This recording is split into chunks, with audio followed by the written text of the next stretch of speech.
We're going to do something completely different on this podcast. We're not going to talk about my stories. We're going to talk about stories that I heard, or while I was working, they were going on, but I wasn't directly impacted by them. I wasn't part of that team. Okay. Let's start with a radio station at in a large city that I worked at. Okay.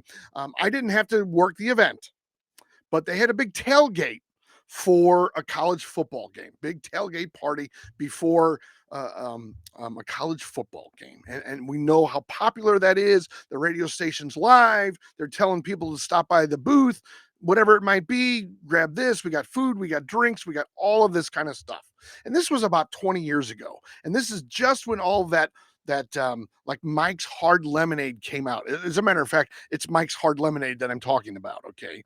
And so the people from the station were saying, come on by. We got lemonade, we got food, we got water, blah, blah, blah, blah, blah. And they're handing out this lemonade to anybody that comes by, little kids, college students they don't know the name of, all of those kinds of things. And about, I don't know, an hour and a half into it, they noticed that people, especially some of the younger college age kids, keep coming back to the booth. And then they're getting complaints from a parent or two that this 7-year-old grabbed a lemonade, but it's not really lemonade. It's got a little kick to it. And quickly they realized that they had been handing out alcohol for free to tons and tons and tons of minors. And quickly they stopped all of that and had to obviously ID people to hand out any additional Mike's Hard Lemonade. Okay, so that's story one. Story two, uh, there are some cars, and I think some of them are like Volkswagens. I think the Bug takes diesel or something like that. It doesn't take regular unleaded gas. At the same radio station, one of the salespeople went out on a sales call in that vehicle. I think they were a little cheap. They probably didn't want to spend the money on their own car, didn't want to waste the miles, even though the miles were reimbursed, probably didn't want to put the miles on their car. People like that. They'll do anything not to put the miles on their car. Okay. So he went out on a sales call, went to the call, realized that he was pretty low on gas, went to the local gas station, filled it up with unleaded, and ruined the engine.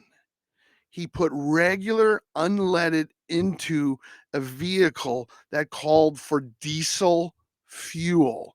He ruined the engine. Needless to say, his commission checks went to paying for that engine. All right. Story number three.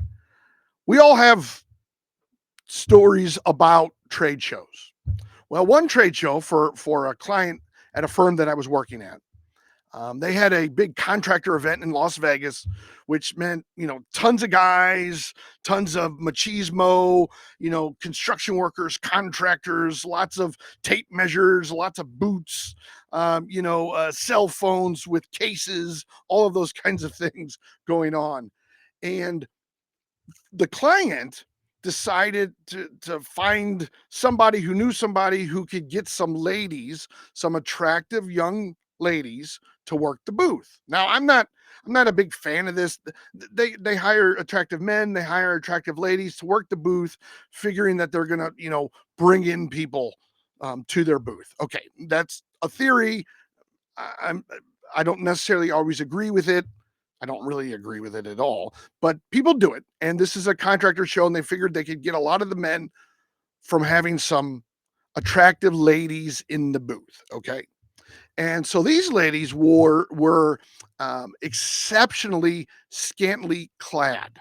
They had bikini tops on, and it was even more so risque than anybody else in any other booth. Well, about an hour and a half into it, one of the people that I knew who was at the trade show started talking to the ladies. I guess there was downtime in the booth, and they might have been the only two or three people in the booth. And so they were talking. They found out that these ladies were one time, or were currently, I can't quite remember, They were in the professional industry of escorting. Let me just say that.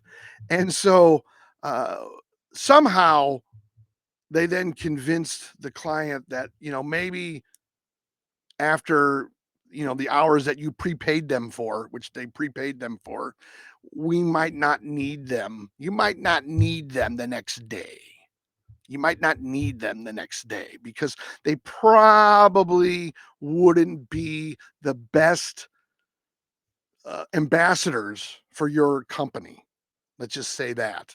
And so the client actually listened, and so the ladies just worked one day or a few hours that day. So anyway, what are your thoughts? What are crazy stories that have taken place at your workplace or the workplaces that you've been at?